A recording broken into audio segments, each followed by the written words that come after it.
Je m'appelle Honoré Kene, je suis spécialiste en arboriculture fruitière, plus précisément dans la multiplication des semences et plants. Aujourd'hui, je vais vous parler de comment réussir son verger fruitier. Pour réussir un verger fruitier, il y a 3 choses fondamentales qu'il doit falloir prendre en compte. Le choix du terrain, le choix des semences ou des plants, et enfin le suivi du verger. En ce qui concerne le choix du site ou du terrain, il tient compte de l'accessibilité, de la proximité d'un point d'eau et de la fertilité du sol. Pour un verger, il est utile, il est nécessaire de choisir un sol de forêt de préférence. En ce qui concerne le choix des semences ou des plants, le choix des semences passe par la sélection des plants issus du greffage. Pour une bonne réussite de verger, il est important de ne prendre que des plants qui ont été soit marcotés ou greffés. L'avantage d'utiliser les plants issus du greffage ou du marcotage, c'est que le cycle de production ou le cycle d'entrée en production du plant est réduit.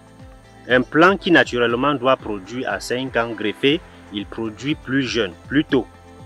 La quantité de production est plus élevée et vous connaissez en avance la qualité du fruit que vous aurez lorsque vous utilisez un plant issu soit du greffage ou du marcotage.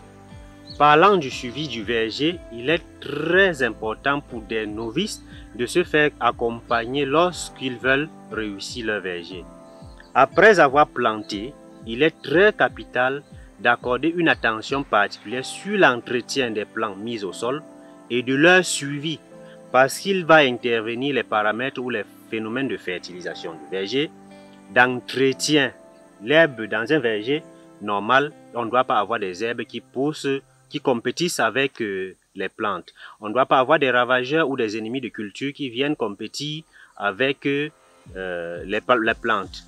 Pour cela, il est important de se faire suivre par quelqu'un qui maîtrise la chose.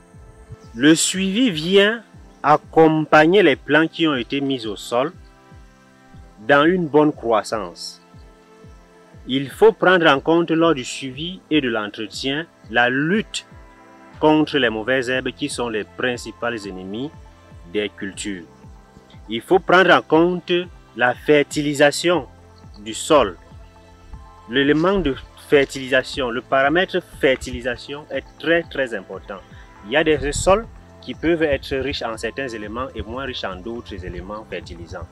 Alors c'est au cours de la croissance des plants qu'on va définir en fonction de comment le plant croît, quel est l'élément fertilisant qui manque, quel est l'élément fertilisant qui est présent. Ça, on peut le faire à partir d'une simple lecture sur la plante, fonction de comment est-ce qu'il se développe.